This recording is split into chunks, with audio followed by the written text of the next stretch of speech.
So thanks for those of you guys who are here, and I hope you'll stay for a few minutes for this next conversation.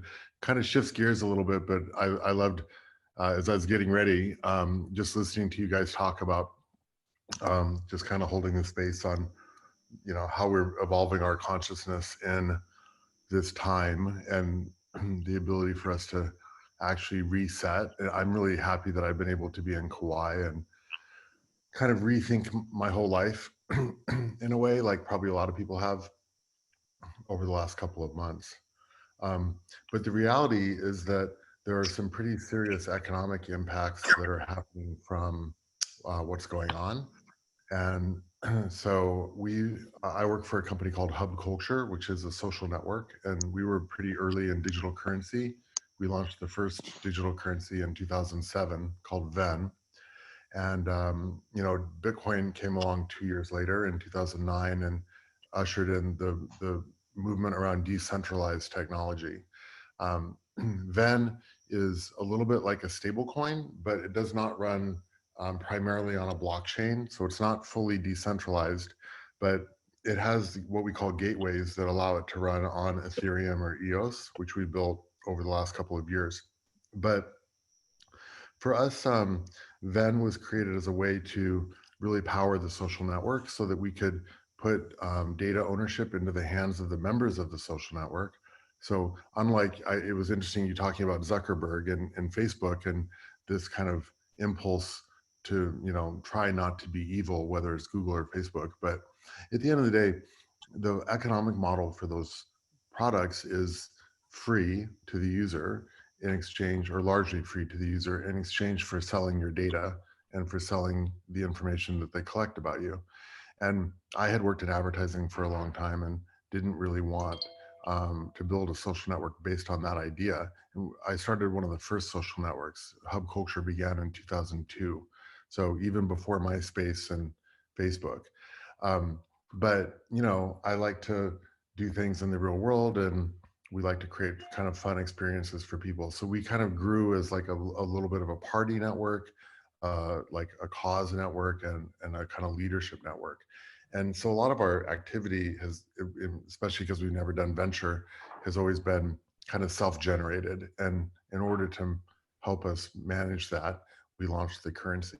The currency came out of a party that we did in Mykonos where we couldn't run credit card transactions because no one really knew how to do it. So we're like, it'd be easier if we just could make a payment online and then you use your digital money for that. But the idea of this conversation is to talk about something that we've created called parallel stimulus. So I'll put this link, if I can get into the chat here. You guys might want to take a look at it while we're talking. There's an article that we published a few weeks ago talking about it. But it's important to understand a little bit about Ven and the social network to be able to understand the idea of parallel stimulus. But the idea is that we just printed $3 trillion into the US economy, and every major country is having to print massive amounts of capital into their economies right now, and they're having to borrow hard cash to be able to do that. So that's going to have some pretty big impacts. Certainly, if you're a crypto person, I don't know if any of you guys are investing in things like Bitcoin or other digital assets. It does present, a strong case for why that makes sense, because the more money that flows into the economy, because they're printing more dollars, basically as demand goes down, means that depending on how they get the formula, you may have some impact or you may have a lot of impact. And if demand stays fairly constant, but the number of dollars going into the economy grows a lot, what you'll have is essentially inflation. So the prices of goods will go up, and the value of the dollar will go down because there's just more of them. So now, because we've had such a big supply shock and demand shock, which is unprecedented, there's actually some evidence to think that the amount of money that they're printing into the economy won't be larger than the actual contraction of the economy, and then the real value of the income that's been put into the economy would replace that which was lost, and it may not have a huge impact on inflation. But either way, they're printing a lot more dollars.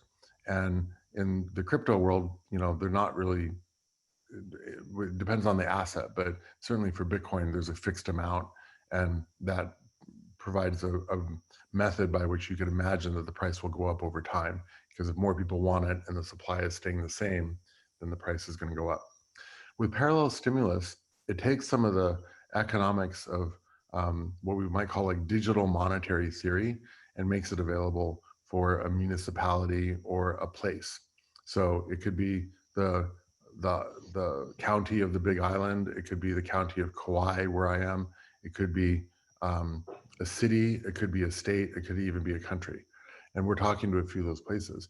But the idea of parallel stimulus is that instead of borrowing cash and issuing the cash, you would actually be able to mint a digital asset and then distribute that asset as a kind of um, like temporary stimulus alongside the fiscal money. So instead of printing a trillion more dollars, you actually could print this secondary coin and then be able to distribute that and then have a couple of rules about the way that it transacts that would uh, affect the net amount of money that you actually have to put into the system to support it. And if you do it really right, you might not actually have to print any cash, but you could still help the people with a stimulus. Um, so it's all explained in that link, but if you guys are interested, I could give you a little overview of like what that looks like from an economic standpoint. I don't know how many of you guys are interested in economics or know much about the way like kind of the economic theory works, but it's a pretty simple idea. So if you have a parallel unit in the economy, you first of all need to have some issuer who issues that out. And what you'd want to do is essentially flood the economy with that token or with that unit um, very rapidly. And so you might give everybody, so let's just say this room, we're going to issue parallel stimulus in this room, and we're going to give everybody $5,000.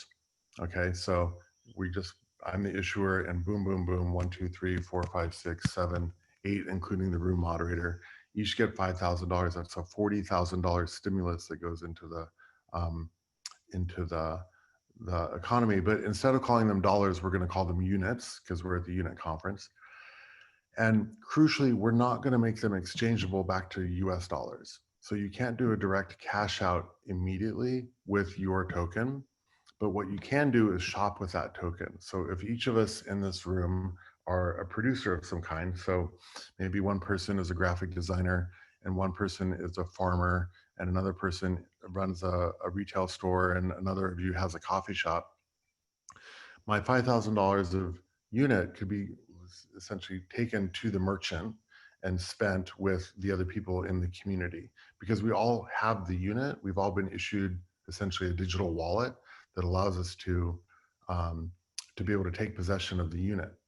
And then what's interesting is the way that the unit is sold or transacted between the merchant and the customer and the government, or let's say the issuer. Um, the way that we built it is to build a concept called demurrage.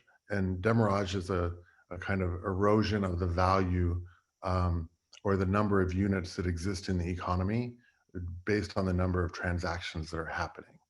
And so what you want to do is like slowly but surely, you want to soak up the amount of money that's in the economy with every transaction. And you want to be able to make it so that the uh, person who has the unit has a slight incentive and the merchant has a slight incentive to use it over cash. So the incentive could be, and you could adjust the numbers any way that you wanted, but you could say that if you're using the unit, there's a 10% rebate that's happening with the transaction. And so the merchant is essentially giving a 10% discount off of the good or service that they're selling. But in a situation where a lot of people are, forced to, essentially have less money because of the situation, the ability to mark down a good or service or a product by 10% is pretty doable for most merchants. And worst case scenario, they could just, take up the price a little bit and still have that 10% sort of discount available.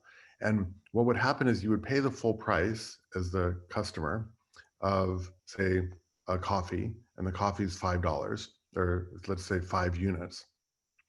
And 10%, or so 50 cents of that unit, would basically be a rebate that goes back to the consumer. So you automatically get a 5% rebate yourself. So you now just got a 5% discount versus using cash. So you're like, okay, I'm going to use this unit over cash because I just got a 5% discount. And there's a 5% discount that then goes back to the issuer, which is basically the demurrage. So now, of the 40,000 units that existed in this little microeconomy, there would now be 39,950 units that exist in circulation. So with that one transaction, the amount um, of volume has gone down just a tiny bit.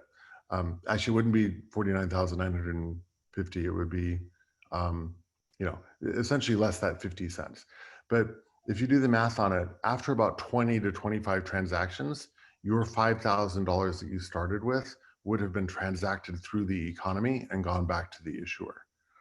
So by the time all of those transactions have gone through, with an average of 20 to 25 per person, the full amount of the 40,000 has gone back to the issuer, but you've had all this economic value that's been stimulated between the people in the market.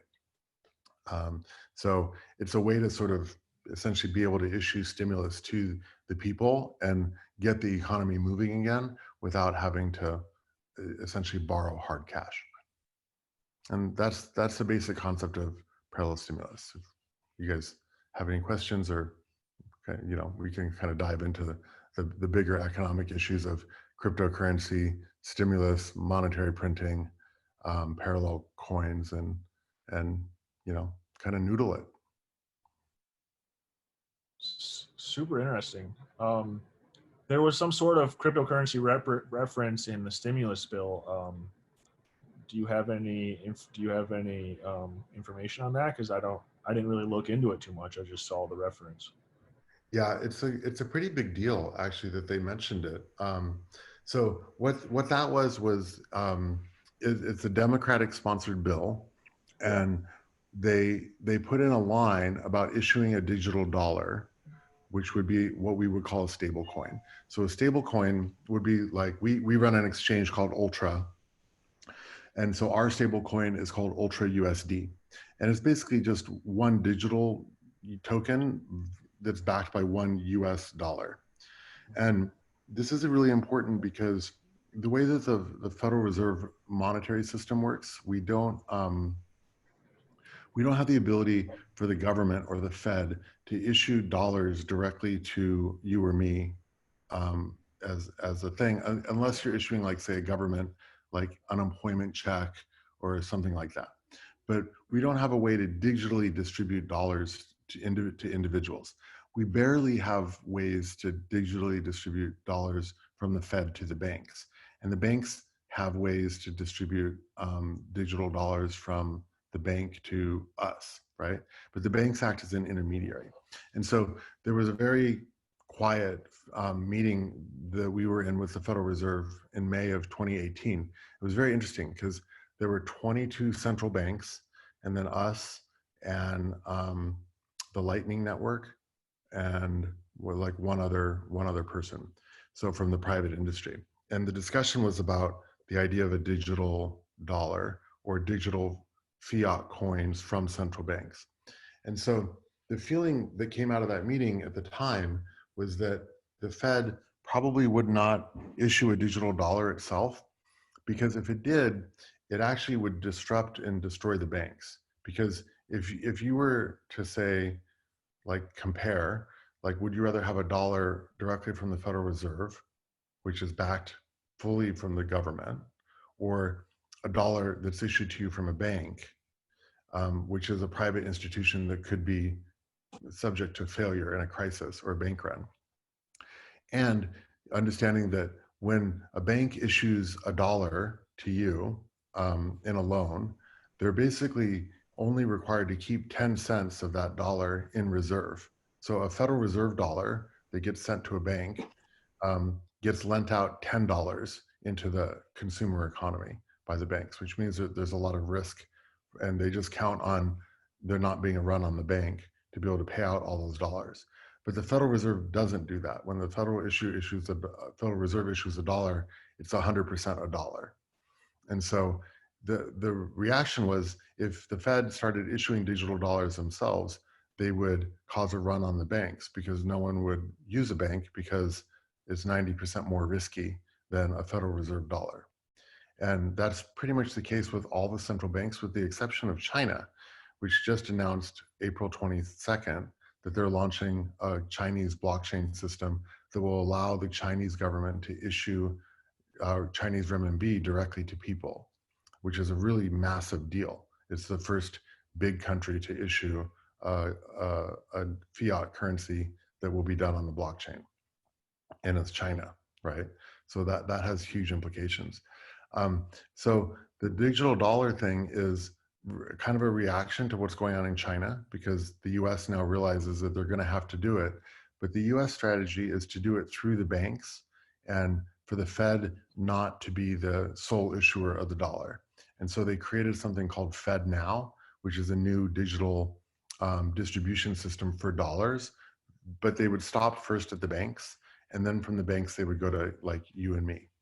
Um, but the crisis has like thrown all that into chaos, because they realize that if they're trying to get stimulus checks, you know, the $1,200 that a lot of people in America got, or other types of stimulus, it's really, really difficult to be able to get it directly to US consumers. So that's why they put the provision in about the digital dollar to start to explore whether or not they would actually mint something from the Fed and have a different way of doing distribution. Sweet. That's awesome.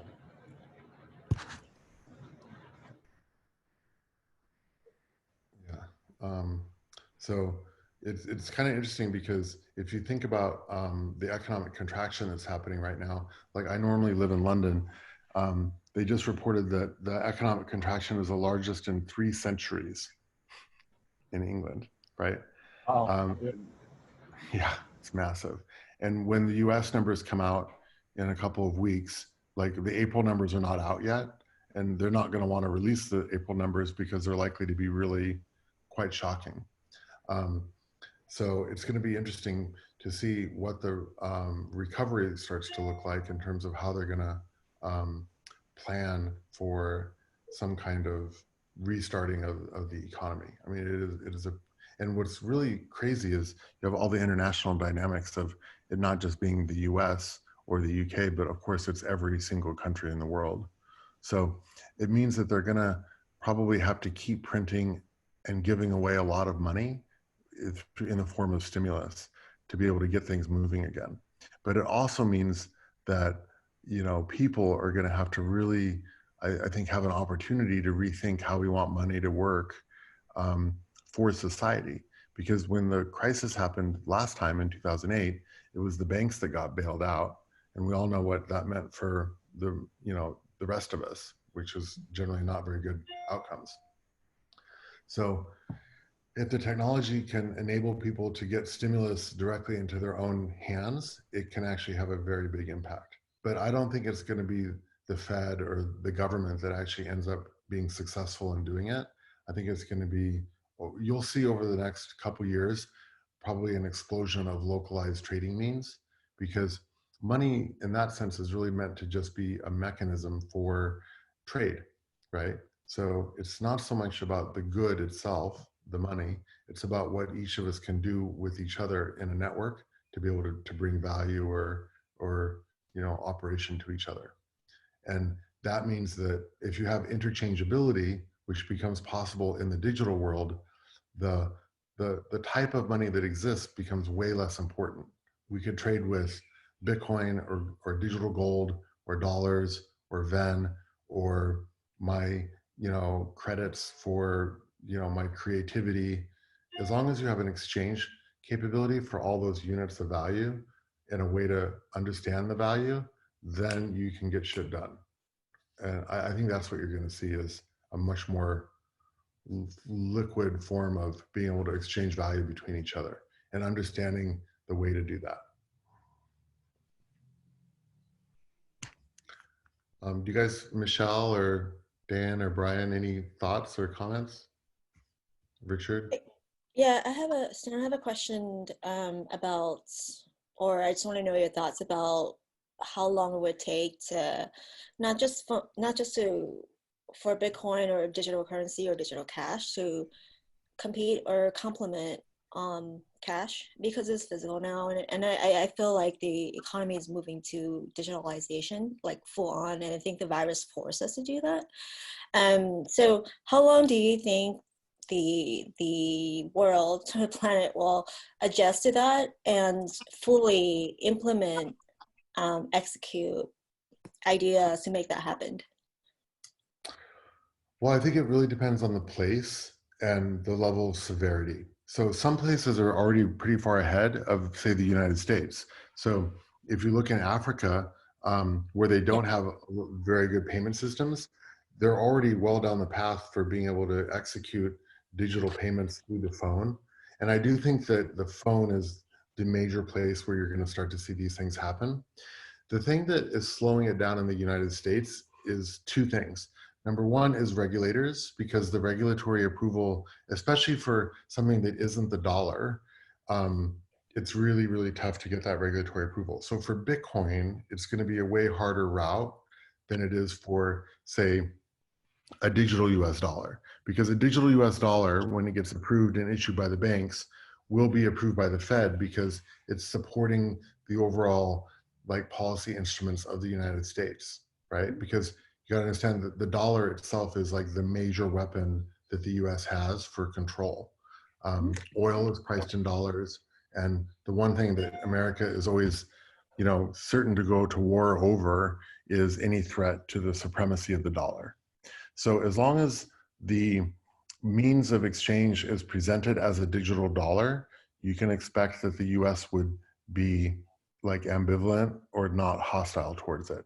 But if the means of exchange is something that is not the US dollar, like Bitcoin or, to some extent Ven, even though Ven has some US dollars backing it, but something that's like antithetical, like the renminbi or whatever else, you're going to see really strong efforts by the US to kind of halt that or to minimize it.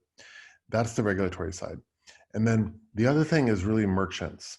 So the reality is that most merchant transactions today happen from something called EMV, or essentially the credit cards, right? Unless you're taking cash.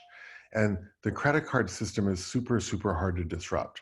There's about a dozen players, companies that get paid along the way for any particular credit card transaction, and it accounts for somewhere between 1.5 and 4% of the value of the transaction. So there's a lot of companies and people getting paid for every single transaction that happens with that, and nobody wants to see that disrupted who's in the traditional world. And the biggest issue with that is that it's really tough to get the merchants to switch over off of that system because it's so pervasive. So if you think about it though, like our whole lifetime, growing up, think about when you were a kid, you basically had cash, you had Visa, MasterCard, maybe Discover, and like Diners Club. And that was kind of it. Today, like just in the last 3 years, we've added Apple Pay and Android Pay. And then you've got like 2 or 3 other systems that are starting to take root. And certainly you would expect that crypto could be one of those. But I think on the merchant side, the capability for crypto to integrate to that EMV side is what makes it usable. Because if the merchants have to really change the system, it's going to be a lot harder, right? Yeah, I mean, I've as an attorney at PayPal for like 6 years, I know the merchant side, and as a lawyer, of course, the SEC side. Even though I don't practice like securities laws right now. But I think my question is really more on timing, because I think because of COVID-19, a lot of, and I know the timeline of how merchants like integrate to mobile and also digital payments. It's a long time, and working with merchants throughout my career, I think it depends on some are slower than others. Mhm. But I think COVID-19, with that, there's a lot of bankruptcy in merchants because of physical goods. And I think we're moving toward digital goods, digital identities, digital communities, Yeah. and, you know, digital merchants. Well, for the Um, digital world, I think it's fast. I think we'll be there in yeah, another year or two, right? And especially because I think what's going to happen is a lot of merchant goods. So even eventually, a physical good, when you go to a Walmart or anywhere, will have a digital doppelganger that exists in the cloud. And you'll buy that digital doppelganger, and then that'll give you a right to get the physical item. And that's going to be a ways away, but I think the whole world will eventually run like that. So everything that you buy physically will have a virtual representation, and the financial transaction will happen digitally in the cloud for that. And so you, essentially you you, buy the certificate and then receive the good. but you don't think that regulators are, I mean, so working with the California government or representatives on blockchain bills and some other countries' government as well, I see that a lot of the governments are learning about Bitcoin and blockchain and utilizing this technology. Um, I Mhm. think I think a lot of the states in the U.S. is, and so is other countries. So as they get educated and understand fully how the technology could be used, I think it will change it, be integrated into the virtual world like faster than we think. Yeah. However, I understand the regulations as well because there's a lot of fraud in the space. And I think it's good that they carefully kind of decipher what is fraud and what is not. Um, because like we saw Enron, right, where a lot of people who invested in the money or went bankrupt, people who are retired don't have the money anymore. So it really impacts lives. So they have to be Yeah. careful. Um, so with what you're doing, how do you think that, I guess, how could we help, and how do you think that it could like shape the future of cities or the people in it? Yeah, well, I would say for whatever city you guys are in, if you could send that link to either like a local representative or anybody in local governance, we would love to talk to them. We're actually looking at doing something maybe here in Kauai. We're also looking in Bermuda, where we have our headquarters, other places, to be able to issue out parallel stimulus. We can do it instantly because the system is fully built, and you just have to essentially provide the governance body, the regulator, or the monetary authority, a membership status, and from that point they can issue it out. And then you would then just need an email to be able to collect the stimulus on your side, and then be able to work it like that. So it is technically feasible to do it now. The reality is the if a city did it, or a larger, or like community, they would probably want to have some kind of customized app or transmission mechanism that would take us a few days to deliver to them. But the fundamental technology is there, because essentially it's Venn, but it's been reworked into Ultra assets, and we've issued dozens of different tokenized assets now off of the Ultra exchange system. So that's the system for tokenizing assets. And parallel stimulus is really just a type of tokenized asset that can be used for essentially a community to be able to get through the crisis. So you can think of it like, if any of you live in the United States and you know what food stamps are, like you get an electronic debit card to go to the grocery store, and that kind of links in. It's a little bit like that, in the sense that you can't redeem your food stamps for cash. You can really only redeem them for food. And in this kind of a model, it takes it a step further and brings it into the kind of digital currency world, where you could have parameters for the use of a coin, but instead of it just going to the grocery store for food, it can be traded peer to peer.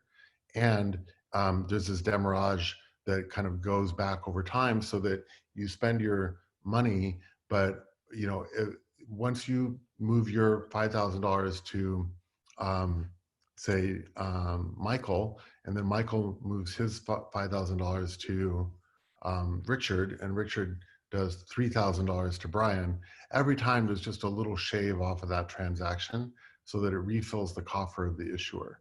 And if you run that enough times through the economy, there's actually no net impact other than a stimulus for the economy and helping other people.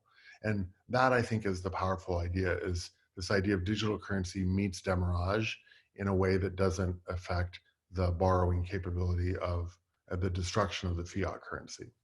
So, we would just love you guys to share that link with anybody that you think might be interested in that or willing to look at doing a program. And then, fundamentally, if you look at Van, and I put a link for our virtual reality city, we're launching a lot of jobs in our virtual reality city called Emerald City.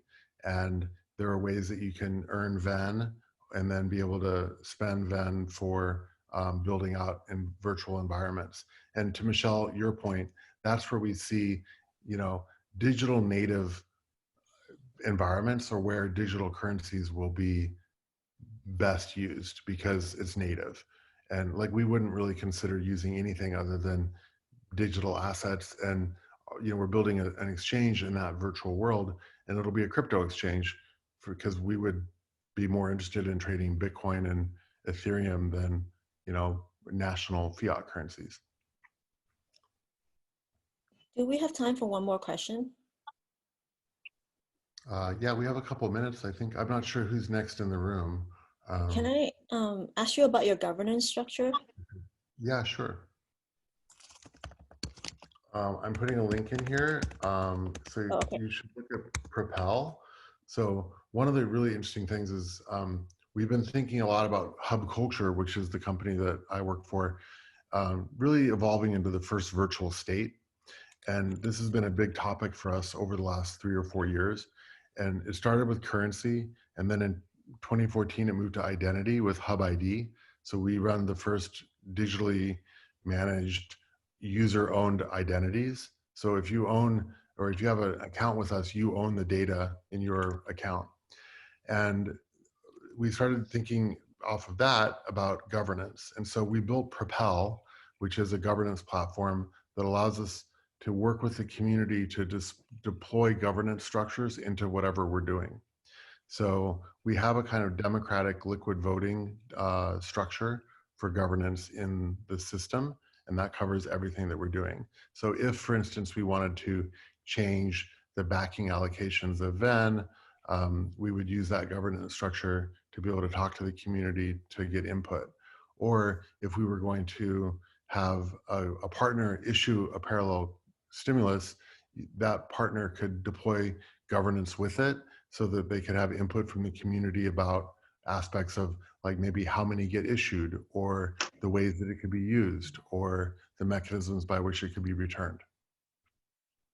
Cool. Yeah, Propel's pretty amazing. We haven't used it that much yet, but it's really cool. Like, you can assign your voting. So like, I don't know a lot about legal structures, so maybe I might assign my vote to you, Michelle, or somebody else in the room might have a better skill on something that I could assign my voting to. Awesome. All right, I think I need to hand over to Richard. Okay. Cool. Yeah. Thanks very much, Dan. That was very interesting. Thanks. And guys, I apologize. I have to run onto actually a work call right now, but I'll come back as soon as I'm done.